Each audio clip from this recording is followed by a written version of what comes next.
What's up, everybody? Welcome in. I'm Michael Govier. This is FTN Network YouTube channel. Subscribe, hit the like button. It's time to talk fantasy baseball. Week 17 is coming upon us. That's right. All-Star break is in the can. This is not my typical surroundings. I'm on location right now, in case you didn't notice. So, bear with me. Take this attic in. This is a beautiful attic. Usually I got my green screen. I got my top-notch mic. So you're getting lo-fi Govier today. But that's okay, because the information is still as accurate as it always is. That is the story here. Follow me on Twitter at MJGovier. And let's talk about Week 17. Real simple. We got some two-start pitchers. Now, the schedule has slowly oozed out here. So piecing together who the two-start streamers would be wasn't exactly as easy as it's been, because we're coming out of the All-Star break and the rotation gets reshuffled. So this is subject to change, and I think we all have to respect that and appreciate that. Am I wrong? Jamie says, well, what the hell, man? Yeah, well, here it is. Bold and beautiful, just the way you want it. But just remember with the two-start pitchers this week, it's still some TBDs that are going down. But I think I put together some guys that I think are going to be useful for you as of Saturday night here, 6 p.m. Eastern Standard Time on the FTN Network YouTube channel. Remember that FTNFantasy.com is awesome. It's got stuff that'll help you win your fantasy league this year. It's never too late to sign up. Give it a trial. Take it for a test drive. Vlad Sedler's cornerstone of any fantasy manager's keys to victory. That's right. Trust the gut. Fab article. It's so damn good. You cannot play fantasy baseball and be removed from the access to this thing. It's that good. I'm not just saying that. Check it out for yourself, FTNFantasy.com. Of course, my weekly free article, FTNFantasy.com, Groovin With Govier. I did a massive second half look this week. You can still check that out over on the website. All right, let's dive into it. Let's cut the crap, get right to it. Here are some two-start pitchers I'm looking at as streamers. There they are. Daniel Lynch, in terms of available streamers. Remember, these are guys that are going to be possibly on your waiver wire, not guys that are already rostered, because that does you no good. So I love Daniel Lynch. I know he doesn't look dominant with the Ks, but he'll keep your ratio secure, and I trust him to go deep into games. If you're looking for a quality start, Daniel Lynch against the Tigers, out the gate is an ideal place to start. And then, of course, at the Yankees, the Yankees are terrible offensively right now. It doesn't matter what they do at Coors this weekend. Coors. I wish I had my Coors drop rate that I could hit right now, but I don't have that. Daniel Jorman says, hold! And he's talking about Gavin Williams. Do we hold on Gavin Williams or drop him after this start? I agree with Daniel German. What's up, Daniel? So glad you're here. You made it in. First time here over on the FTN Network side. Love that you're here with us. Thank you so much, my brother. Yeah, you got to hold Gavin Williams, because that's what I said from the outset. I'm not going to change my mind now. I was pro Gavin Williams from the start. Nothing changes. Doesn't always go according to plan. Every start is built differently, and every start doesn't go the way you think it will go. So just remember that. These are guys, especially Gavin Williams, he's a rookie, and every time he takes the bump, it's not going to be dominance. His last start against Texas today, I don't think it's that bad. He struck out 5 over 5 innings. Yeah, the whip's a little high, so that's not ideal, but it wasn't a disaster, and he hasn't been shelled. He's had some tough competition. The Rangers and the Braves have been on his schedule already, so I am all the way with Gavin Williams. Don't even sweat it. Don't even think twice about it, okay? Trust me on this one. Pro Gavin Williams, not just because it's cool or it's the fashionable thing to do, but because there's a purpose with Gavin Williams. He's going to help your team. A couple of the streamers I got. Matt Manning's got Kansas City on the road and San Diego at home. Love Matt Manning. Again, not a guy who's going to strike out a ton of guys, but great for ratios. Should still be widely available in many fantasy leagues. I threw Jameson Taillon on here. He's got the Nats and the Cardinals this week. That's living dangerously. I understand that. I mean, Jameson Taillon is a guy that I've never really loved. Remember when he was a super prospect and he was going to be a superstar pitcher? It hasn't worked out that way. But before the break, he had the 8-inning outing against the Yankees in New York, 4 Ks, didn't give up a single earned run. So that was promising enough to at least give him another go with a 2-start effort this coming week. And again, remember, the schedule could change. This is how it looks right now. And then Quinn Priester of the Pittsburgh Pirates is going to make his MLB debut. Woo! Love MLB debuts. Quinn Priester is a highly touted prospect. Been waiting for him to get a taste of the good life, and now it's happening. So he's going to show up on the scene for the Pirates and finally make his major league debut at AAA this year. He started 18 games. He's had a 4.31 ERA, 3.86 FIP, by the way, which is nice. K per 9's been a little lower than I'd like it to be at 8.6. So we'd like to see the Ks up. And the walks, he's a youngster learning to pitch, 3.59 at AAA. But the homers, and even at AAA in the International League as opposed to the PCL, which a lot of people talk about, he has really limited the homers with only giving up about a home run every other game, every other start. So Quinn Priester's a guy, might not be as dominant as some of the up-and-coming pitchers that make their debuts, but I like him because it's worth the shot. Take the risk. And if Quinn Priester pops, then you're sitting pretty on a potential trade chip as well, depending on how your league works out, or a guy that you can add to your rotation who will benefit you. And we all want to be benefited in some way. Do we not? Yes, I know we do. Jamie says, I'm sure in a deeper league to hold 10 men with options, I'm sure one could drop. That's true. There's a lot of different ways to look at it. League context always matters, Jamie. That's a great point. Thanks for jumping in on that. All right, so there it is for the 2-start streamers this week. Now, Quinn Priester is going to start against Cleveland at home, which is not that scary, but then he's got the Angels on the road. I don't know if he's going to get that second start or not. That is something you want to monitor, but he is going to be pitching his debut on Monday.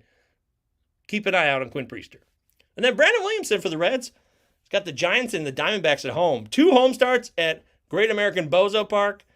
It's not ideal, I admit that. Great American Bozo Park is a real nightmare, especially for pitchers, but Jamie says, Taillon, not a bad matchup. I like it. Okay, great.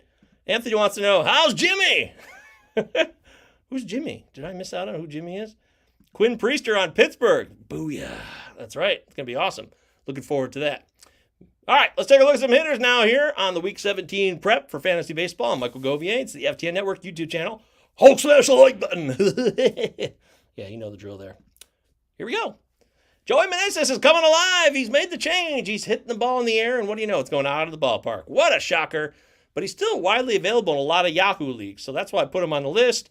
I think this is a guy who had an excellent second half when he kind of came out of nowhere last season. So let's see if he has an excellent second half this year. It's definitely worth adding. He's 54% roster in Yahoo, so that's a little higher than maybe I would have thought, but it's still plenty of leagues where he could be available, so I threw him on the list. Randall Grichuk's been swinging the bat a little bit better for Colorado lately. It's a guy who could be sent to somewhere else, which could be detrimental to his offensive value. I admit that freely, but if he leaves Coors, he's still a guy who can crank a lot of dongs wherever he plays. So I wouldn't be too worried about Grichuk, but I admit freely, if he goes from Coors to, Yankee Stadium, is that a reduction in his value? Probably slightly. Yes, I agree with that. Tyler Soderstrom got the call for Oakland and made his debut. He's a catcher and a first base option. He hit a ton of homers in the minors this year. A little concerned that it might not work out because, he's a rookie. And we know how these things go. They don't always go according to plan. But Soderstrom has a lot of talent. He was a first-round pick a couple years ago for the A's. So, take a shot. Take a chance on Soderstrom. He's only had a walk so far. I think that's his only production in 2 games, but it's only 2 games. It's baseball. Relax. Lars Nootbaar's been heating up for St. Louis. Get Lars if you can. He's also someone who's widely available in a lot of Yahoo leagues still. That's why I threw him on the list. And then Mike Ford. I'm waiting for Mike Ford to go away, but he hasn't gone away yet, and Seattle keeps putting him in the lineup. So you have to use Mike Ford as an option. If you need a corner infielder, add Mike Ford for now and just wait for it to end and then drop him. But right now, especially in deeper, like 14 teamers and deeper, Mike Ford is viable right now. I can't deny that. And then lastly, Johan Rojas was called up by the Phillies. He's a prospect I really like. He's an outfielder. And it'll be really interesting to see if he could be a part of this Phillies team and help make a difference. I do like his talent. I've seen him in spring training in the past, and he's done some good stuff. He's offered some tantalizing taste.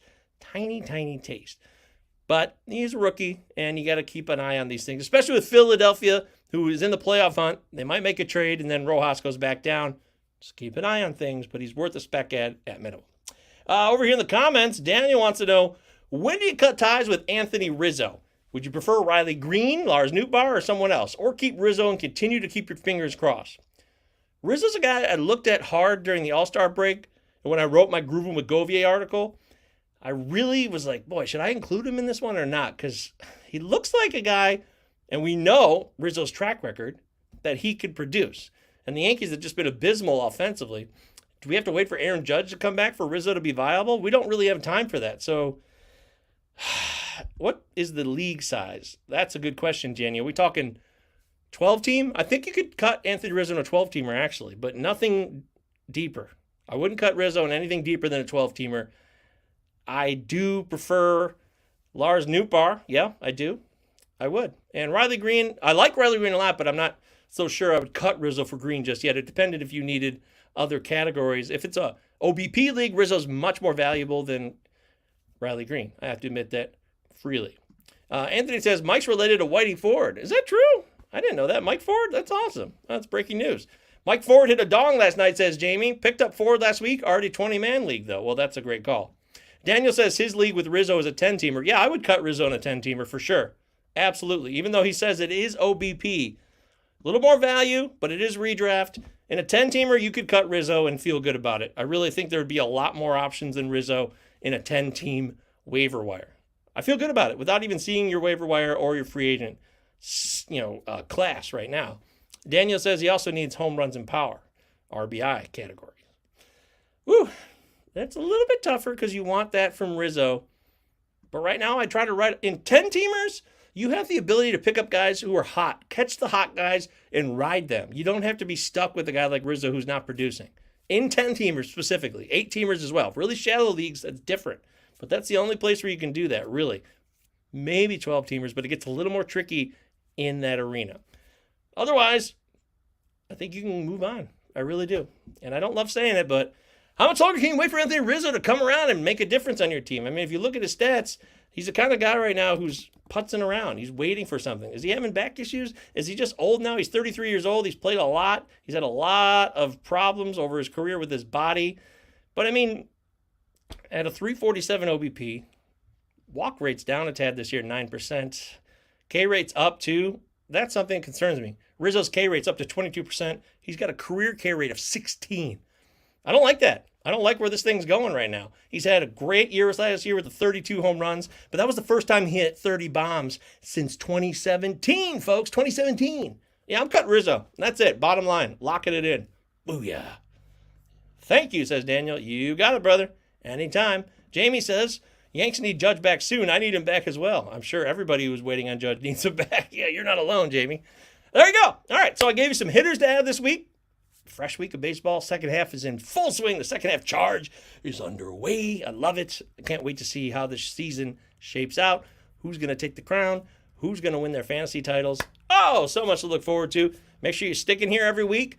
We got this weekly video for you. Of course, if you want to catch me in the other hours of the day, MJ Govier on Twitter. I got my Palazzo Discord. You guys know the drill over there. Newcomers, check it out. And we also have FTN Fantasy and our subscriptions. We're helping you win there. Vlad Sedler, Eric Cross, Matty Davis, so many great guys over there, okay? We got people who are ready to help you and make a difference. And if you want to win, I really think FTN Fantasy can help you. I'm not just saying that. I'm not just saying, hey, sign up because that's what I'm programmed to do. I'm not an automaton. I'm here to help you. Guys like Adam Younger over there dropping dimes, giving you information, and the Discord access comes with the FTN Fantasy subscription. Use my promo code MJ Govier. Give it a shot. Take a chance. See if you like it. For the stretch run, I think it's a great way to invest your money if you're trying to win a fantasy baseball title now. Booyah! There we go. Everybody, thanks so much for being here. I'm Michael Govier. This has been the FTN Network YouTube channel. Have a great weekend, and I hope everybody has a great Week 17.